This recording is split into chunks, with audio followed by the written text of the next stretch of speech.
Hi, my name is Mitchell Matthews, sometimes known as Mitchell Matthews of Mitchell Matthews Media. I got my start in the Springfield music scene when I was a freshman at Missouri State University in 2016. About a month into starting college, I hung up flyers around my dorm building and around campus looking to start a band, which was my biggest dream at the time. It was because of these flyers that I met some of my closest friends and collaborators even to this day. And while unfortunately that band didn't last, it is what led me to my solo career, which I am still venturing on with to this day, almost 6 years later.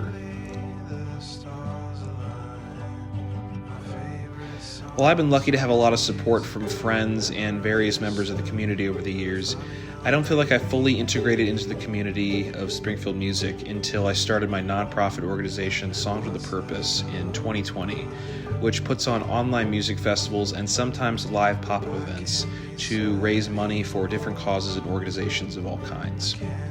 It is because of Songs with a Purpose that I've been able to work with musicians from across Springfield, Missouri, the United States, and the world. My favorite project that I've worked on thus far has got to be my first album, which was a live album called Live at Emo Acoustic / Holiday at H Squared. By putting together that concert, releasing the live album, and officially establishing my brand as Emo Acoustic, which combines singer-songwriter, folk, emo, and pop elements, all the music that I loved, it felt like I was officially drawing a line in the sand and letting the scene know this is who I am, take it or leave it. And everything with that concert and that album came together so perfectly. I was able to have my favorite musicians in the scene both open for me and play with me on stage. We got to host the concert in my partner's basement, and we got to invite 40 to 50 of our closest friends to just come watch the show. When you listen back to the album, both my friends and my father said you could feel the love in the room, both in general and for me as a musician. And that felt so gratifying when I spent many years just feeling insecure on how talented or supported I really was. Even with the immense amount of support I had from my friends, you just never know. You're always second-guessing yourself. And it felt like when this album came out, I finally put those insecurities to bed. Additionally, when we had this concert, we had originally just planned for it to be a concert film. There were no immediate plans to make it into an album. One of my friends that attended this concert, her name is Lily. She was the first person who I felt like really championed my music outside of my immediate friend group.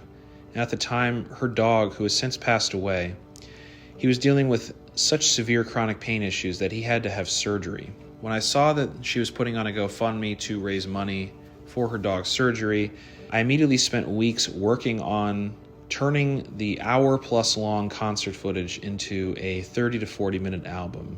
And then I put it out a month early before it hit streaming, and I used the album as a fundraiser to raise money for her dog. Most of the music that I consume is by local musicians. Nothing is more inspiring than 40 to 50 people gathering into a crowded basement on their own accord to mosh, to dance, to exist around their favorite music.